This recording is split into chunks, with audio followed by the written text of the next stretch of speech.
Welcome to the walk around of our 2000 Winnebago Minnie. Today we're going to be showing you some of the different features on the exterior of our motorhome, starting with the different storage compartments.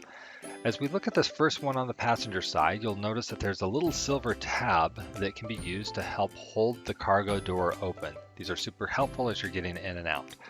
In this first cargo bay, you'll see that we've got a gray rug that gets thrown down on the ground where we're going.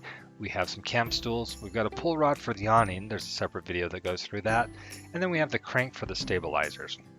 So let's get those taken care of. Stabilizers you'll see are right underneath the front running board. And it's important to note that these are not intended to lift the vehicle. These are only intended to reach down, touch the ground, and apply a little bit of pressure to help minimize any rocking that you may feel when you're camping for the night. Honestly, our kids are small enough to where we don't really need to use these, so it's not that common. But if you do use it, when you're done, be sure to put things away so that the next folks can have it. You'll see that the matching stabilizers on the rear are all the way at the back.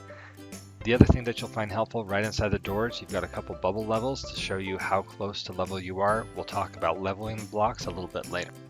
The second compartment back is where we keep a bag of just regular tools that you may need. The most important thing to note here is the simulated lug remover. If you do happen to get a flat tire, you'll need this to get the hub off so that you can actually access the real lugs.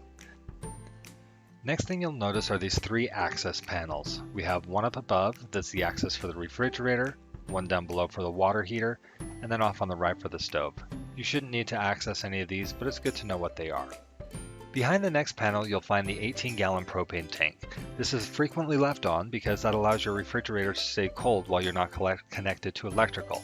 As you're driving, if you go through a tunnel, it's often required to shut off the propane up top.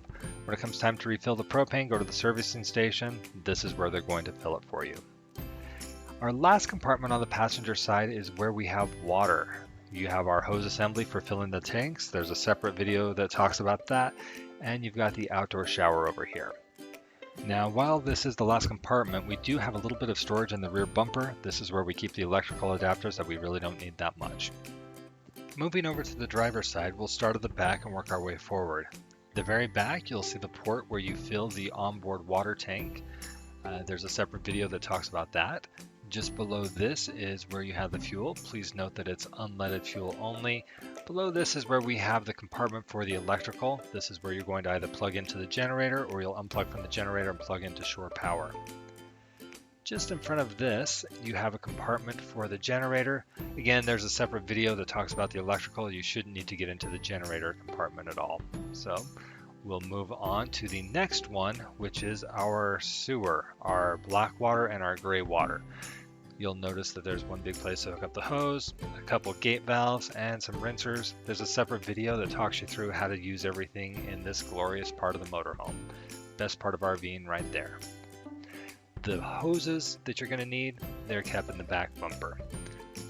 As we move forward to the next compartment, you'll notice that these are part of the slide. Right now the slide is retracted, but underneath you've got these two large cargo doors. There's just one large cargo area underneath. Up front is where people tend to keep things like firewood, and then towards the back is where we keep the motorhome components like the leveling blocks. If you're going to use the leveling blocks, you use them kind of like big Duplos, lay them so that you're able to roll up on both tires at the same time, put them perpendicular to the vehicle. Next to that, you're going to see our hose. This is the hose that we use for rinsing out the sewer. Again, this is covered in a separate video.